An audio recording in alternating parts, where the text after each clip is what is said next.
Hey, I just saw the email from Sara. Congratulations on 1,000 episodes of the podcast, the Creating Wealth podcast. Welcome to the Creating Wealth Show with Jason Hartman. You're about to learn a new slant on investing, some exciting techniques, and fresh new approaches to the world's most historically proven asset class that will enable you to create more wealth and freedom than you ever thought possible. Jason is a genuine self-made multimillionaire who's actually been there and done it. He's a successful investor, lender, developer, and entrepreneur who's owned properties in 11 states, had hundreds of tenants, and been involved in thousands of real estate transactions. This program will help you follow in Jason's footsteps on the road to your financial independence day. You really can do it. And now, here's your host, Jason Hartman, with the complete solution for real estate investors.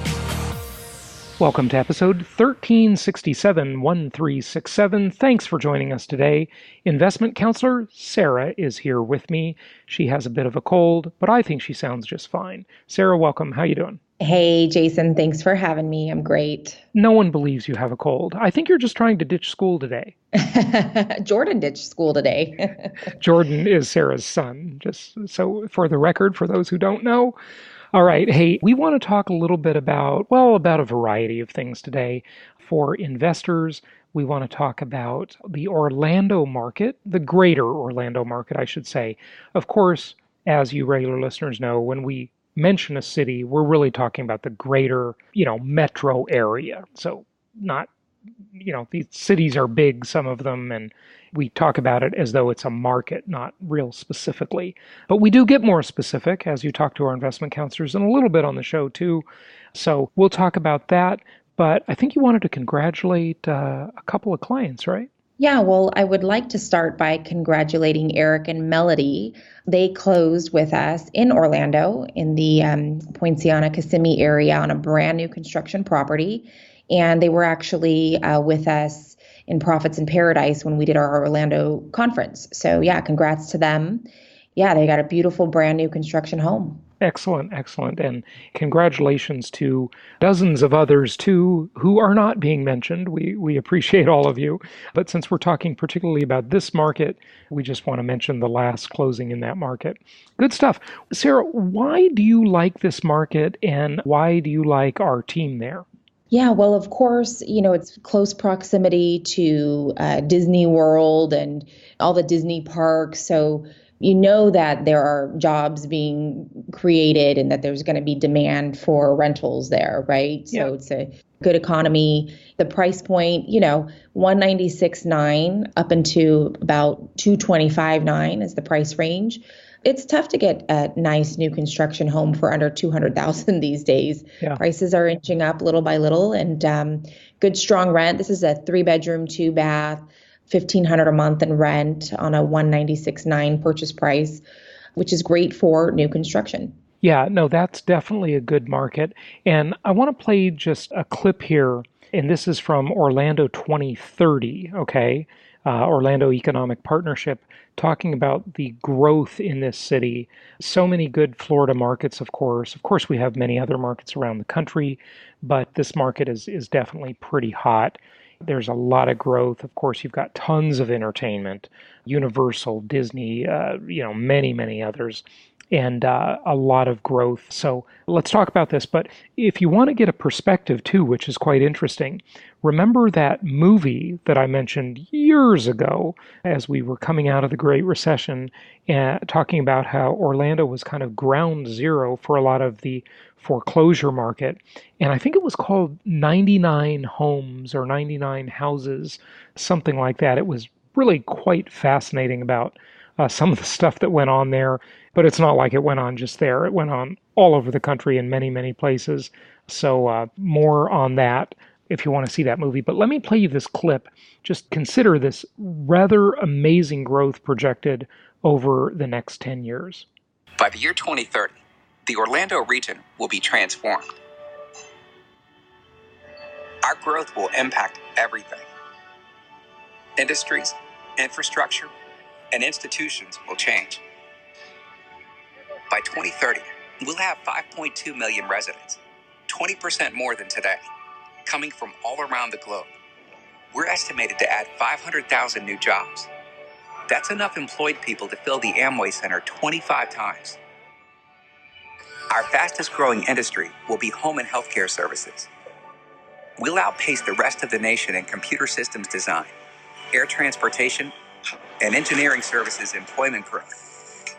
And by 2030, how we get to those jobs could change.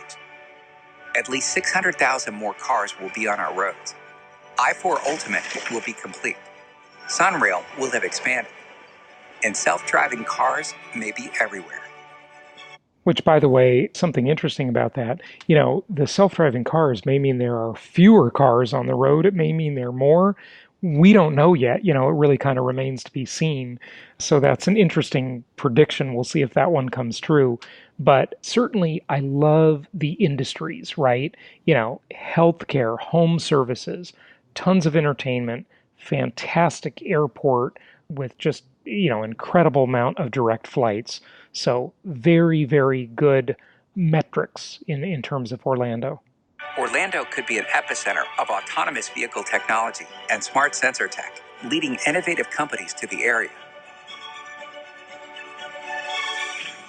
But our growth also brings great challenges and opportunities to address them. Annual average wages likely will not significantly increase. And if costs continue to rise, many won't be able to find affordable housing. This is the same affordable housing problem that is just a nationwide problem. It is incredibly significant. And what that means for investors is that you are going to, I predicted this 15 years ago, okay? And the same exact trend is going to happen throughout the next 10 years. So really, it was a 25-year in advance prediction, if I continue to be correct about it. And that is that you will see the standard of living decline for renters and even homeowners. Both, you will see that decline unless technology somehow is able to make materials a lot less expensive and construction a lot less expensive. There will continue to be a major housing affordability crisis. And as bad as that is, it benefits investors because it means more rental demand. And if you're investing in the sweet spot in the market that we've always recommended, you will be in that spot where you catch people either moving up into their first housing experiences, moving out from home, moving out of apartments, or you will catch them moving down the economic ladder depending on where we are in the cycle. So remember, if you get a mortgage today, you will make the last payment on that mortgage potentially in 2050, 3 decades from now. Can you imagine how much will change throughout that time and how much inflation we're likely to have that will be a huge benefit to you as an investor? Sarah, any comments on that, by the way? Yeah, well, in talking to investors, of course, they're always focused on day one performance. What's the cash flow today? What's the cash on cash? And especially with new construction, I'm constantly having to remind people of that exact thing, that big picture perspective. Yeah, you're going to get the cash flow today, maybe on an older property, but what is the new construction property going to look like in the years to come? And then on top of that, having a lot less maintenance in between. A lot of these new construction homes are just really outperforming the performas over time. I had that experience buying my very first new construction in 2007. Yeah. And it's been phenomenal. I mean, I'm looking at infinite returns on that property. So just remember to keep that in perspective as you're looking at numbers. Don't agonize over 1% cash on cash difference in a property. Look at all these big picture things. Good advice. A lot of deals promoted by various shady people out there look good on the pro forma, but will they come true in real life? That is a huge question mark, Okay, yeah, let's talk about some of these shady operators. And shady operators, my favorite. Not so much the operator, but just some tips on, what to watch out for, some things that may be considered red flags. One of them, let's talk about the most recent two. And one of them is the pro forma and just missing numbers in the pro forma. I mean, to me, it seems so obvious, But we had a local market specialist recently send me a pro forma. And by the way, he has not responded to my email demand, but basically he's covering taxes and insurance for the first year as, closing cost incentive. And that should go under the closing cost incentive portion. He should not be leaving out property taxes altogether or insurance in the actual numbers, in the meat of the pro forma, because that's giving investors a false sense of return. So we're constantly monitoring this, checking pro formas, making sure they're putting in the taxes, insurance, vacancy, maintenance. So that's it's just one obvious red flag. But another red flag just recently, well, actually not recently, over the years that I've noticed is rent guarantees. Everybody gets really excited about rent guarantees, but when I These see a rent guarantees, as we have said so many times over the years, do not be compelled by these rent guarantees because a lot of them are just fake promises. They're fake news, okay?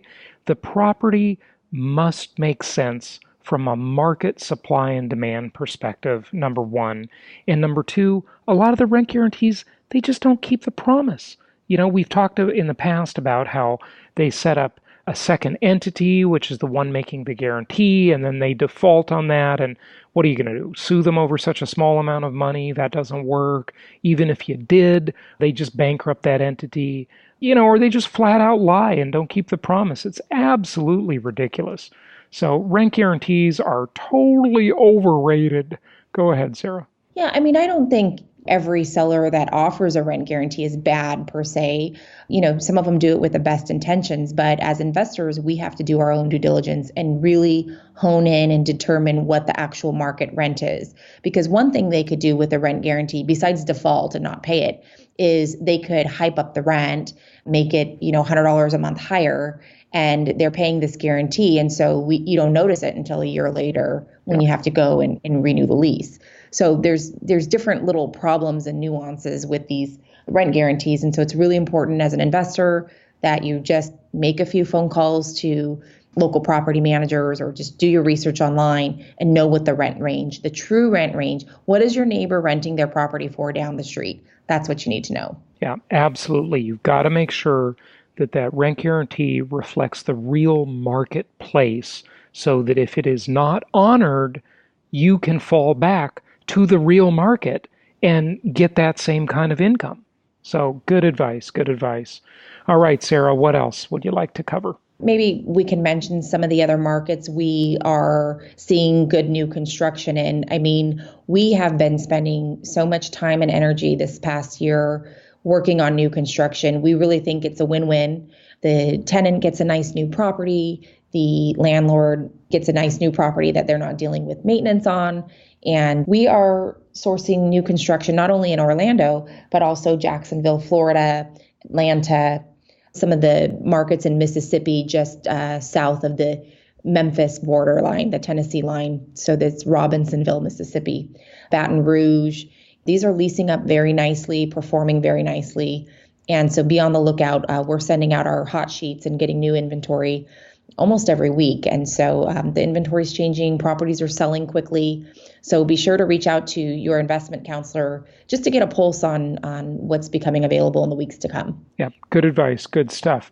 All right, well, thank you for joining us. We will have you back soon to discuss more markets and more properties, and our clients have been really excited about the new construction stuff, so that's great. Of course, we can help people, and we do it all the time, helping them with 1031 tax-deferred exchanges. And also, we are going to be talking about a couple of other vehicles, of course, that I've been investigating outside of the 1031 tax-deferred exchange that offer similar and in some ways better benefits. And income property is the most tax-favored asset class in America. So lots to talk about there. Thanks for joining us, Sarah. Thanks for having me. Thank you so much for listening. Please be sure to subscribe so that you don't miss any episodes. Be sure to check out the show's specific website and our general website, hartmanmedia.com, for appropriate disclaimers and terms of service. Remember that guest opinions are their own, and if you require specific legal or tax advice or advice in any other specialized area, please consult an appropriate professional. And we also very much appreciate you reviewing the show. Please go to iTunes or Stitcher Radio or whatever platform you're using and write a review for the show. We would very much appreciate that. And be sure to make it official and subscribe so you do not miss any episodes. We look forward to seeing you on the next episode.